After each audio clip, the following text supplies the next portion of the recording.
গত ২৮ ফেব্রুয়ারি থেকে শুরু হওয়া অপারেশন এপিক ফিউরিতে মধ্যপ্রাচ্যে মার্কিন সামরিক বাহিনী গত কয়েক দশকের মধ্যে সবচেয়ে ভয়াবহ ক্ষয়ক্ষতির সম্মুখীন হয়েছে। সব ক্ষেত্রেই ইরানি ড্রোন ও মিসাইল প্রযুক্তির আঘাতে যুক্তরাষ্ট্রের কয়েক বিলিয়ন ডলারের সম্পদ এখন প্রায় ধ্বংসস্তূপে পরিণত হয়েছে। আজকে আমরা জানবো ইরানের অপেক্ষাকৃত দুর্বল প্রতিরক্ষার সামনে এখন পর্যন্ত মার্কিন বাহিনীর ক্ষয়ক্ষতির পরিমাণ কতটা বিপর্যস্ত হয়েছে পেন্টাগনের সামরিক স্তম্ভ।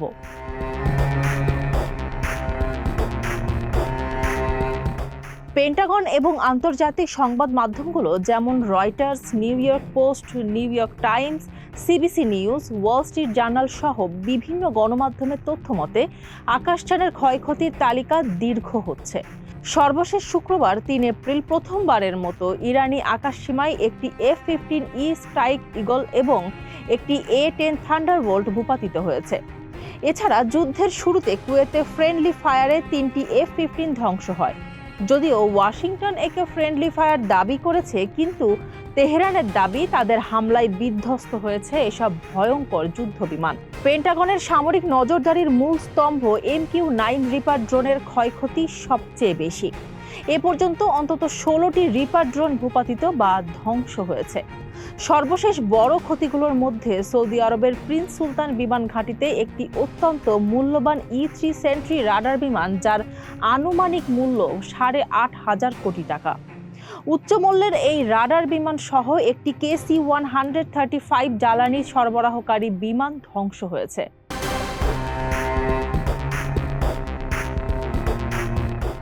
ইরানের মার্কিন ইসরায়েলি হামলার মূল কৌশলগত শক্তি রাডার সিস্টেম। ইরান সুনির্দিষ্টভাবে আমেরিকার এই রাডার সিস্টেম বা আকাশের চোখ উপড়ে ফেলার কৌশল নিয়েছে।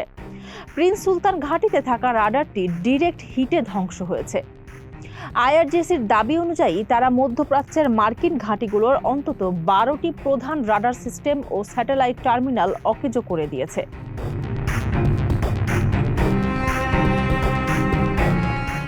মধ্যপ্রাচ্যের অন্তত 17টি মার্কিন অবস্থান সরাসরি আক্রান্ত হয়েছে। সৌদি আরবে প্রিন্স সুলতান বিমান ঘাঁটি এবং ইউনাইটেড আরব আমিরাতের আল ধাফরা ও আল মিনহাদ ঘাঁটিতে শত শত মিসাইল ও ড্রোন হামলায় রানওয়ে, হ্যাঙ্গার এবং লজিস্টিক সাপোর্ট সিস্টেম চূর্ণ হয়ে গেছে।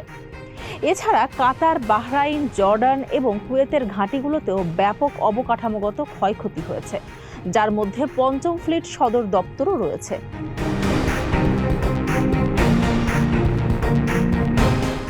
ইরানে আমেরিকার কৌশলগত এই দম্ভচূর্ণের যুদ্ধে ক্ষয়ক্ষতির অঙ্ক বিশাল। ১৯ মার্চ পর্যন্ত যুদ্ধের সরাসরি ব্যয় ছিল $18 বিলিয়ন। তবে নতুন ক্ষয়ক্ষতি সহ অবকাঠামোগত লোকসান $800 মিলিয়ন ছাড়িয়েছে, বাংলাদেশি মুদ্রায় যা প্রায় ১,০০০ কোটি টাকা। পেন্টাগন ইতোমধ্যে পরিস্থিতি সামলাতে $200 বিলিয়ন অতিরিক্ত বাজেট দাবি করেছে।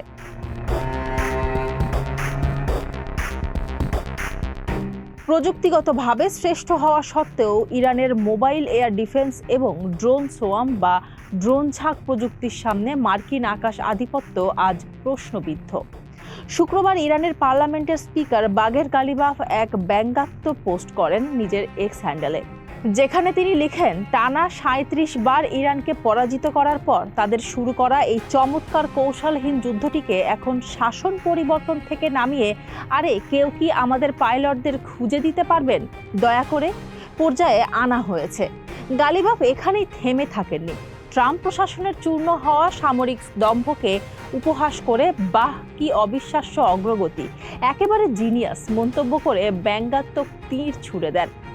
ইরানি এই কর্মকর্তার মন্তব্যে এটা স্পষ্ট যে আমেরিকা ইসরায়েলের হয়তো ইরানে ব্যাপক ধ্বংসযোগ্য বেসামরিক প্রাণহানি ও সম্পদের ক্ষতি করেছে, কিন্তু বিপরীতে ইরানের কৌশলগত মোজাইক ডিফেন্স সিস্টেমের কাছে রীতিমতো পর্যদুস্ত হয়ে গেছে পেন্টাগনের সামরিক সক্ষমতা। যেখানে শুক্রবার বিধ্বস্ত বিমানের নিখোঁজ পাইলটকে খুঁজতে গিয়ে দুটি HH-60 ব্ল্যাক হক হেলিকপ্টার, একটি AH হেলিকপ্টার এবং একটি C-100 হারকিউল ইরানি কামানের লক্ষ্যবস্তু হয়েছে।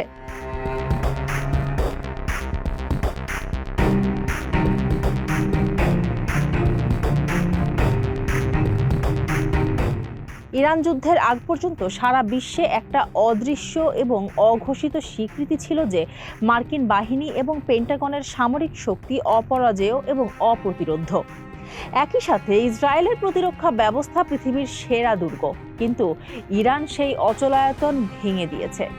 ট্রাম্প ও নেতানিয়াহুর দম্ভ একেবারে মাটির সাথে মিশিয়ে দিয়েছে তেহরান। ইসরায়েলের সাধারণ মানুষ থেকে শুরু করে সরকার, মন্ত্রিসভা ও রাজনৈতিক নেতারা যেখানে প্রতিদিন বাংকারে পালিয়ে জীবন বাঁচানোর লড়াই করছে, সেখানে ইরানের সর্বোচ্চ নেতা থেকে শুরু করে ডজন ডজন সামরিক কর্মকর্তা ও শীর্ষ নেতা নিহত হওয়া সত্ত্বেও প্রেসিডেন্ট, পররাষ্ট্রমন্ত্রী সহ শীর্ষ নেতা দিব্যি রাজপথে জনতার মিছিলে সামিল হচ্ছেন। পররাষ্ট্রমন্ত্রী আব্বাস আরাগচি সম্প্রতি এক সাক্ষাৎকারে বলেছেন, আমেরিকার সরাসরি সামরিক আক্রমণ এবং ইরানের পক্ষ থেকে তার দাঁত ভাঙা জবাব দেওয়ার ফলে দীর্ঘদিনের জড়তা বা ভয় ভেঙে গেছে। মানুষ জেনে গেছে মার্কিন প্রযুক্তি বা বাহিনী অপরাজেয় নয়। আমেরিকা ভেবেছিল ইরানকে ভয় দেখিয়ে টেবিলে বসাবে, কিন্তু ফলাফল হয়েছে উল্টো। ইরানিদের ভয় এখন সাহসে পরিণত হয়েছে।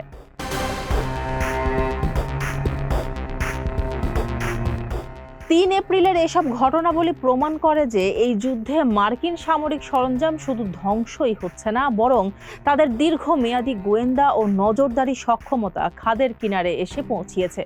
বৃহস্পতিবার থেকে শুক্রবার ভোর পর্যন্ত ২৪ ঘন্টায় ইরানি হামলায় যুক্তরাষ্ট্রের ২টি যুদ্ধবিমান, ২টি হেলিকপ্টার ও ২টি ড্রোন ধ্বংস হয়েছে।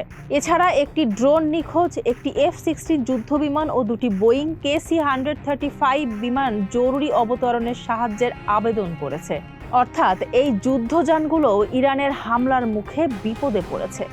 এই ব্যাপক ক্ষয়ক্ষতি মধ্যপ্রাচ্যে আমেরিকার সামরিক উপস্থিতিকে এক নতুন এবং জটিল বাস্তবতার মুখোমুখি দাঁড় করিয়ে দিয়েছে। মার্কিন প্রেসিডেন্ট ট্রাম্প বারবার দাবি করছেন ইরান ধ্বংস হয়ে গেছে, ইরানের সামরিক সক্ষমতা শেষ হয়ে গেছে। সেখানে তেহরান বারবার কঠিন এবং বিস্ময়কর আঘাতের মাধ্যমে উল্টো ওয়াশিংটনের সক্ষমতাকেই প্রশ্নবিদ্ধ করেছে। ইরানের এই দৃঢ়তার লড়াই আধুনিক যুদ্ধের কৌশল এবং গতিপথই বদলে দিয়েছে, যা বিশ্বজুড়ে একক পরাশক্তিগত আধিপত্যের অবসান ঘটিয়ে নতুন এক বিশ্ব ব্যবস্থা হাজির করতে যাচ্ছে। ফারজানা হাসিন, মানবকণ্ঠ।